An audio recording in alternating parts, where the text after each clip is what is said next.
The Lord be with you. And with your spirit. A reading from the Holy Gospel according to Matthew. When Jesus saw the crowds, he went up the mountain, and after he sat down, his disciples came to him. He began to teach them, saying, "Blessed are the poor in spirit, for theirs is the kingdom of heaven. Blessed are they who mourn, for they will be comforted. Blessed are the meek, for they will inherit the land. And blessed are they who hunger and thirst for righteousness, for they will be satisfied. Blessed are the merciful, for they will be shown mercy. Blessed are the clean of heart, for they will see God. Blessed are the peacemakers, for they will be called the children of God. Blessed are they who are persecuted for the sake of righteousness, for theirs is the kingdom of heaven. And blessed are you when they insult you and persecute you, and utter every kind of evil against you falsely because of me. Rejoice and be glad, for your reward will be great in heaven." The Gospel of the Lord. Praise to you, Lord Jesus Christ.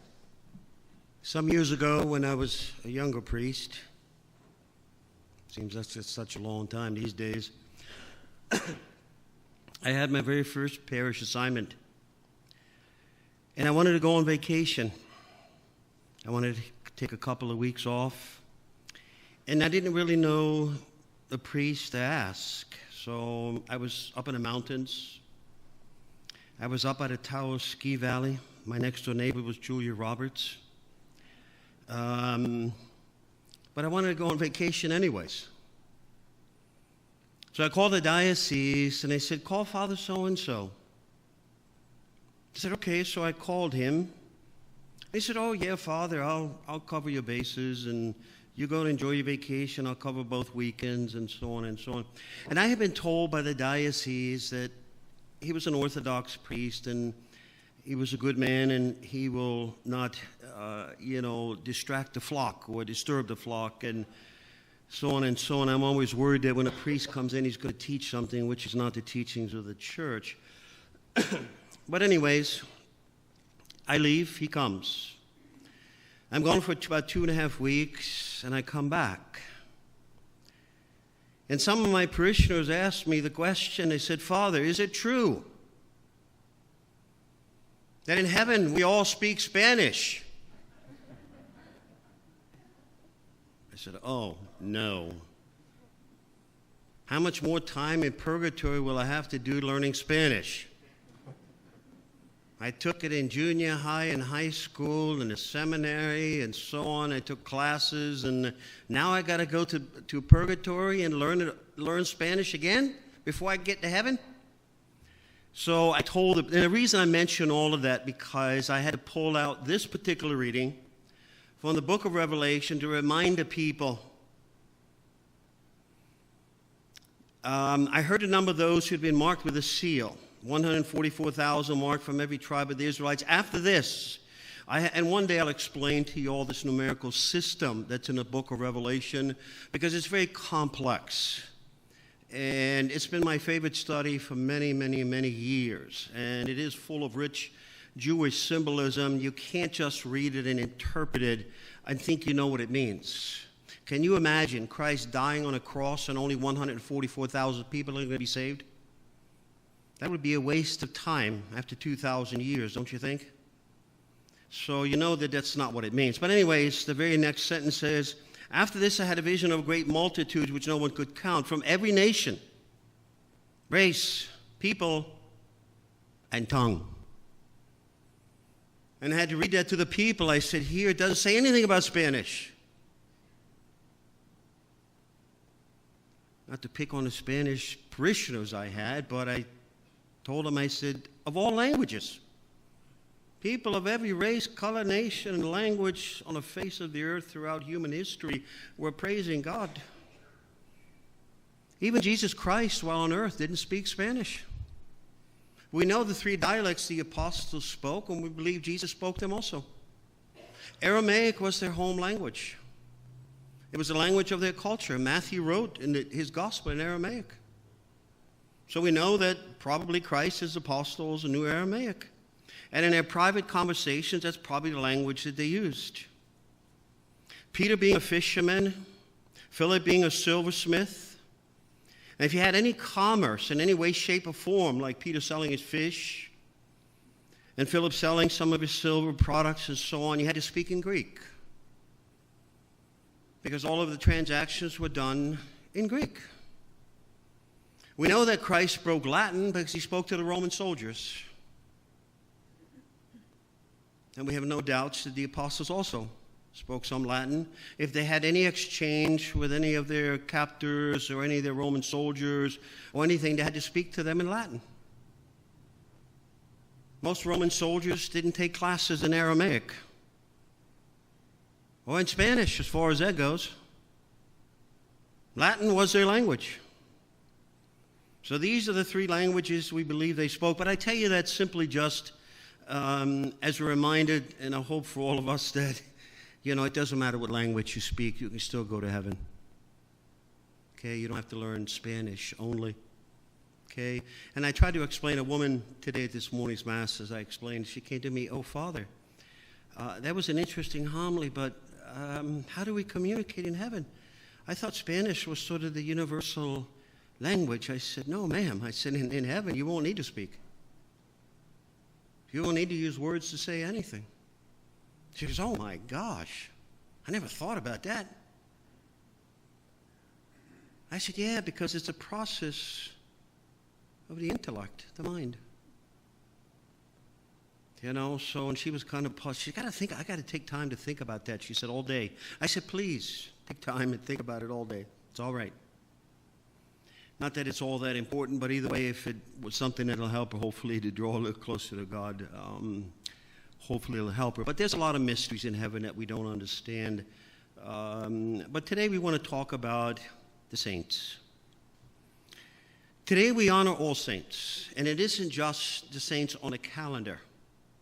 It isn't just the saints that we're familiar with, like St. Anthony, St. Francis of Assisi, St. Paul, the apostles, and many, many, many, many saints. Today we honor all saints, known and unknown. There are millions and millions of saints in heaven whose stories will never be written, whose lives will never be told, but they're still saints because they lived lives of holiness. They lived a life full of grace that God had given them through the most difficult circumstances. And they loved God in the middle of their environment and circumstances and time and period that they lived in. They're a fascinating company of men and women, and children included, who devoted their lives to Christ and his teaching in many and varied ways. They came from every walk of life, from a poor peasant tilling his soil to eke out a living, a poverty-stricken slum dweller of a large city, to an emperor, to a king, a queen, servants, murderers, cutthroats, robbers, prostitutes, who repented of their evil lives and are listed next to the holy men and women whose lives of holiness and austerity, of course, we know about. All these men and women and children were from all different races and called black, white, red, yellow, brown. They came from the clergy, they came from the laity, they came from everywhere and anywhere. It didn't matter. Powerful, helpless, elegant, couldn't read or write, tongue-tied, all are represented in this glorious company of men and women we honor today.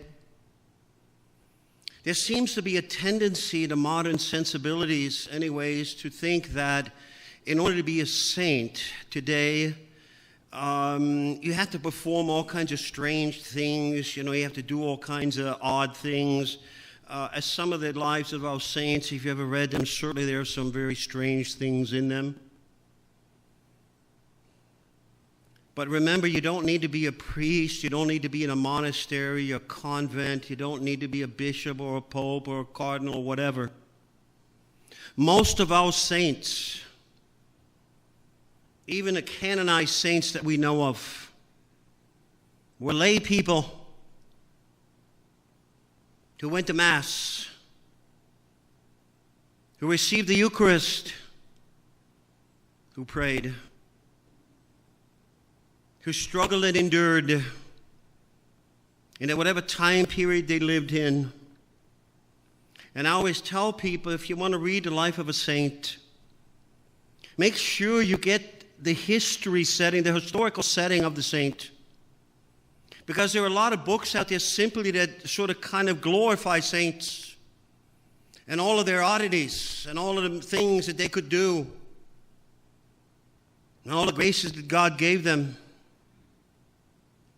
I always tell people, read the whole story of the saint, find out the time period, the history, and everything that was going on in that time period, and then read the life of the saint. Because then maybe you can understand a little bit better what that saint had to go through. You can't just put them into a whitewash setting and think that they were saints simply because. No saint was ever born a saint. All saints became saints because they wanted to become saints. They wanted nothing more with their lives but to become saints and to love God, to live for His glory. Like I often like to say, to love the Lord our God with your whole heart, soul, and mind and being. These men and women did it. And some of them came when they were younger, certainly. Some came in middle age, maybe some of their 20s. And with some who even came at an elderly age and gave whatever lives they had left and grew in holiness. Now, there are many saints and many books out there that you can read and buy. But I thought I'd share with you some of the saints you probably have not read or have never heard about. There's one particular saint that Archbishop Fulton Sheen used to love to talk about. It was a story that was told to him by a Chinese missionary about a young girl whose name is lost in history. There probably will never be a book written about her, the courage. She was a young girl at the age of 12. And one day she was at Mass with her family. Communism was making its inroads into China. The communist soldiers broke into the church and began to shoot the people and the priest. She was able to get out through the back of the sacristy and climb through a window, but before she went through the sacristy, she saw one of the communist soldiers go up to the tabernacle and open it up and take the hosts and throw them all on the floor.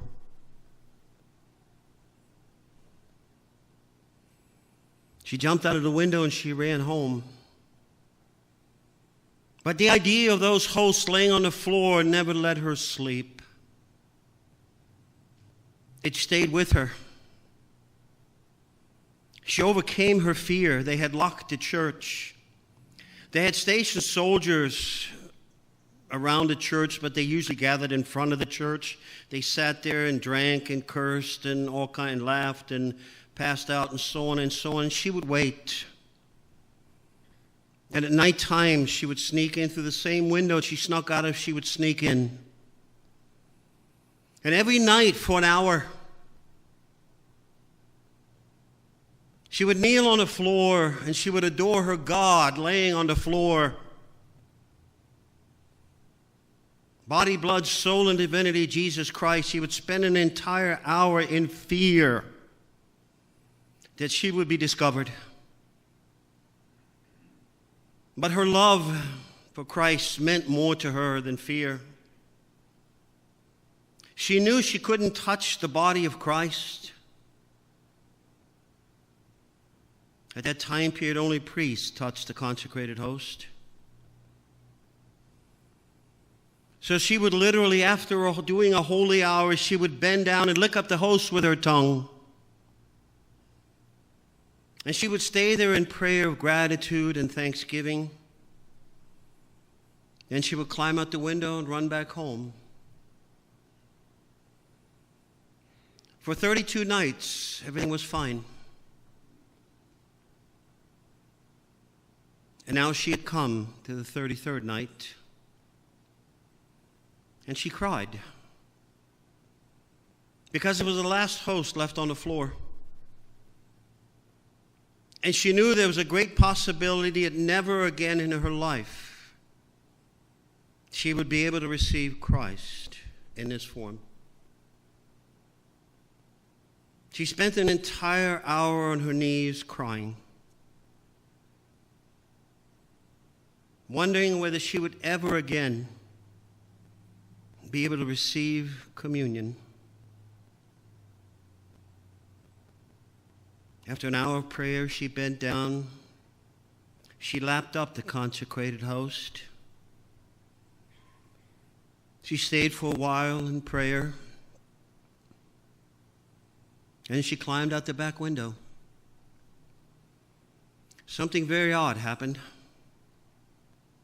She slipped and hit her foot on the window. And the window came down on her foot, and she made a noise. She didn't scream.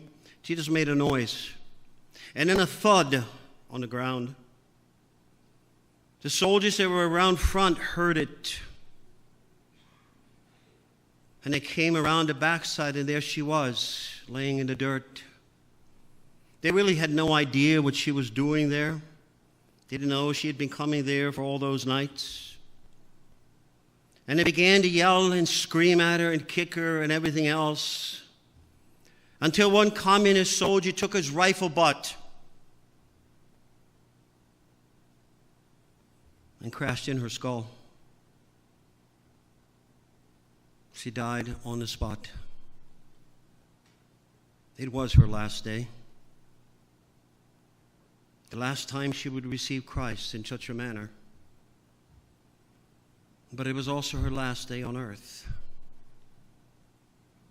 Now she would have Christ for all eternity. Her heart being absolutely fulfilled. A name that is lost in history. But I can guarantee you this. She will be in eternity outshining probably all of us in glory. When have we ever made a sacrifice to go to church? To spend an hour with God in quiet time? To realize that He's truly present and that we receive Him, and this could be our last time? No, we just take it for granted. We forget. We don't pay a whole lot of attention because our mind's already thinking about next week or tomorrow or later on this evening or so on and so on. Here is a 12-year-old girl who will outshine most of us in eternity. Name unknown. A book never written, but a story told often. And if you go back into the early church, you'll find many young children, especially boys, who used to take the consecrated hosts to the prisoners in the Colosseums and the amphitheaters. They would sneak in the host. They would take their own lives into their hands, knowing full well if they were found out, they would be killed as well. And oftentimes on their way to the prisons, there would be other boys like bullies waiting for them, asking them what they were doing. What are you hiding? What are you carrying? There were many instances of stories that we've heard where the Eucharist completely became invisible. And a group of boys had tried to steal the host or wanted to see what it was, couldn't even see it. But on numerous occasions, these young boys, when I mean young, they could be any age, 8, 9, 10, 11, 12, would rather consume the host, and they would be killed on the spot. Hundreds, if not thousands of them died that way. Saints, we don't know. But again, boys and girls that will outshine us for all eternity. For their heroic love of God. And all of our brothers and sisters in the early church remember the Colosseums and the amphitheaters were all members of the Catholic Church. For 300 years, an average of 30 million of our brothers and sisters died every year to martyrdom, giving their lives for the faith. The Lutheran Church didn't exist. The Baptist Church didn't exist. No churches existed except for the Holy Roman Catholic Church. They had a pope. They had bishops. They had priests. They had consecrated hosts. The same Christ that flowed through their blood and their veins flows through yours and mine. Not a Christ of a different age or a different time period, of a different look. It's the same Christ who instituted his true presence, the Eucharist. And many of our saints, if not all of them, knew where their strength came from.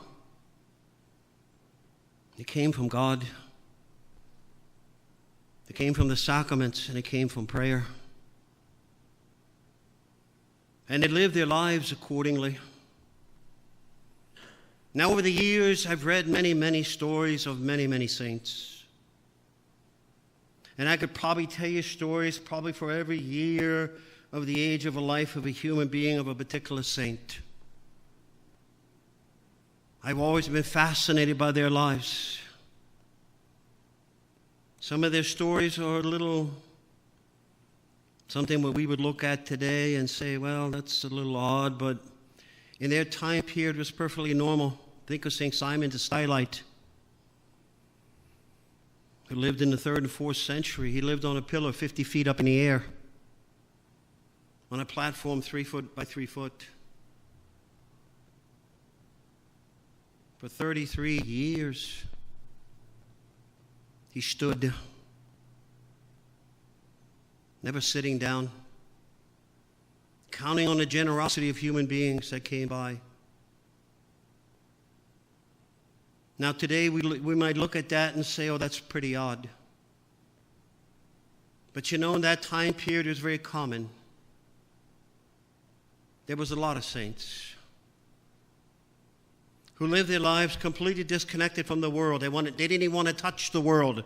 So they lived up on a pillar.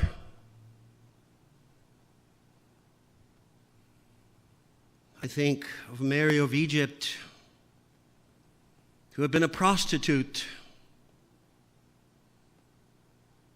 in the 2nd century.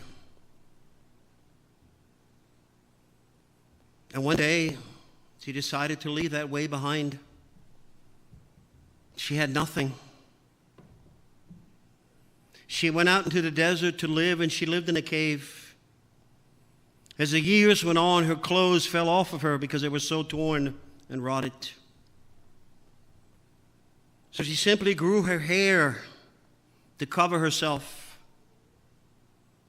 And she depended on the generosity of people coming by. And most of the time the people would run because they thought she was a Looney Tune. I mean, how would you like to walk through a desert and out of a cave comes this long-haired person begging for food? You probably would run a little bit faster too. But no, she was doing penance. She knew she had done something wrong in the eyes of God. She had sinned. She not only offered herself, But she prayed for all those with whom she had sinned, that God may not strike them, that God may not punish them. And she died in the desert alone. All beautiful stories. People, they weren't in no religious orders. Then I think of St. Jerome, considered to be the greatest biblical scholar of all time.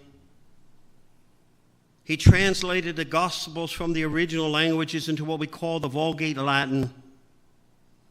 It's a very beautiful Latin. It's very precise. He spent 19 years in the desert with desert monks to learn one language, Aramaic. No, it wasn't Spanish. He spent 19 years to learn Aramaic so he could translate the Gospel of Matthew word for word and all of its idioms, all of its ins, its outs, its ups and downs, and so on and so on. He studied with a Jewish rabbi. He translated the Gospel of Matthew, the Gospel of John. Of course, John wrote in Greek, and he knew Greek. He was very popular. He was a professor, a teacher. And whenever he held classes in Rome, all the other professors' classes, there were no students present. They all would be present at the lectures of St. Jerome. He was so well known and so well respected for teaching the Word of God that some professors and priests even got angry at him and tried to kill him. One night on his way home, they tried to kill him. He decided at that moment he had had enough. So he left for Bethlehem. And he spent the next 30 years of his life until he died in the year 430 in the grotto where Christ was born. And there he lived. Many of the women disciples that he had around him in Rome, and believe me, he was accused of a lot of things. A lot of things. But he had a lot of faithful female disciples around him. Many of them came to follow him to Bethlehem. They founded convents there for the women. And he continued to instruct and to teach them for the rest of their lives, and as long as he was alive. But you know what's beautiful about that story? If you read the life of St. Jerome, you'll find that he had to endure a lot. And I mean a lot of hardships, a lot of difficulties from priests and from people. But the other interesting thing about it is that 11 of his female disciples are canonized saints today in the church. 11 that we know of, whose name are mentioned in the archives of the canonized saints. How many other stories could I tell you? I'll leave it with this one. Another story that may never be written, but it will be told. It's a story of a wealthy woman in a town in Germany called Wiesbaden. All her family lineage was blue blood. She came from royalty. She married wealthy. She was wealthy. And I don't mean just a couple of $100,000. Well, they didn't have dollars, Deutsche Marks. But we're talking about millions and millions and millions of Deutsche Mark. She'd always been pious, even when she was young. She always had a great love for prayer, a great love for the church, went to daily mass. And one day her husband died, and here she was, left with this great fortune. Now, most of us probably would think we hit the lottery, and oh my God, I'm going out to buy a yacht, or something like it. Thought never crossed her mind. She prayed, and she said, Lord, what can I do for your people? And she would go into the debtor's prison, and if you don't know what that is, we still have them in the Middle East. We still have them in other parts of the world. Debtor's prisons are prisons where people are placed that owe debts. And until somebody, a friend or a family member, comes along and pays off their debt, they stay in prison, called debtor's prisons. They were very common in this time period. So she would go into these debtors' prison and she would pay off the debts of these souls with her own money. She never asked for a dime from anyone. And then she would go out into the alleyways and she would find the drunks, mostly the women. She would pick them up and carry them in her arms and carry them home to her house, a huge house in which she now lived in all by herself. And she brought these people back to life, paid for them to go to school, to learn trades. She fed them. She nourished them. Brought God back into their lives. And nobody really knows how many human beings she touched along the way. But she faced a lot of hardships, especially from her own family, who attacked her and tried to say that she was crazy. You can't do this. This money is for your grandchildren and so on, for other future generations. You can't do this. She wouldn't listen. And as the years went on, she founded an organization for homeless women, which she funded herself. Men and women both always had a place where they could come and have a meal, get clean clothes. And they always had a loving presence of this woman. Well, time had come. She was running out of money. She sold her house. She sold her jewelry. She sold all of her belongings, her clothes, everything. Until she was so flat broke, she was like Christ. I have no place to lay my head. She no longer had a home. She no longer had any money. She had to knock on people's doors to ask for a handout. Here was the wealthiest woman in town that everybody knew, begging for scraps. And sometime before she died, Pope Pius X called her to Rome. There's a special award that is given to men and women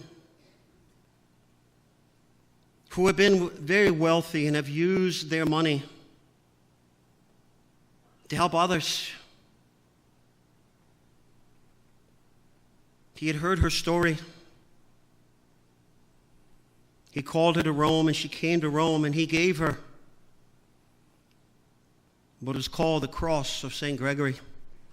You could receive it in gold, you could receive it in silver or bronze. She was the first woman in 600 years to receive the cross of St. Gregory in gold, given to her by Pope Pius X. She's buried with it.